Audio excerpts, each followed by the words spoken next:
चाणक्य ने मनुष्य को जीवन का लक्ष्य बताते हुए कहा है कि जो व्यक्ति संसार से मुक्त होना चाहते हैं उन्हें विषय वासनाओं का त्याग कर देना चाहिए। जो नीच मनुष्य दूसरों के प्रति घृणा रखने के कारण कठोर बात बोलते हैं वे नष्ट हो जाते हैं। चाणक्य संसार की विचित्र धारणा को व्यक्त करते हुए बताते हैं कि सोने में सुगंध नहीं होती, ईख पर फल नहीं लगता, चंदन के वृक्ष पर फूल नहीं लगते, विद्वान व्यक्ति के पास धन नहीं होता, राजा को प्राय अधिक आयु नहीं मिलती। ये बातें देखकर ऐसा लगता है कि परमेश्वर ने ये काम करते हुए बुद्धि का सहारा नहीं लिया। चाणक्य कहते हैं कि अमृत सबसे उत्तम औषधि होती है, सबसे बड़ा सुख भोजन की प्राप्ति है, ज्ञानेंद्रियों में सबसे उत्तम आँख है और शरीर के अंगों में सबसे श्रेष्ठ मनुष्य का सिर है।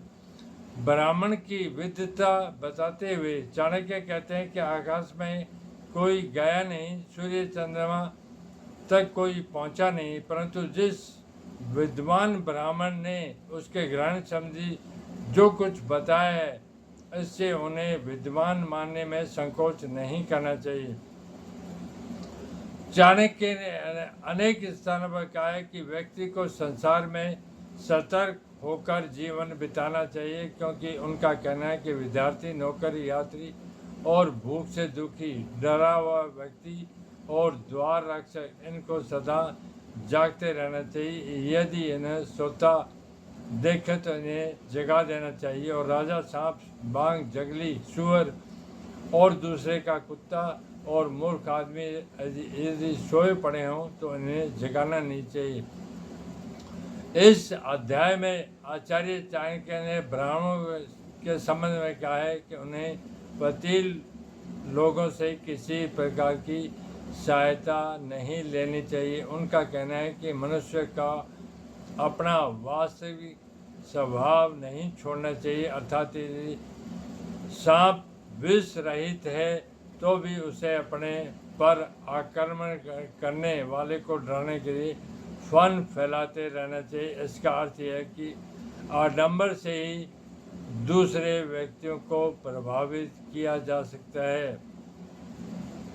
मूर्ख लोगों को इस बात का ज्ञान नहीं होता कि किस समय कौन सा कार्य किया जाए।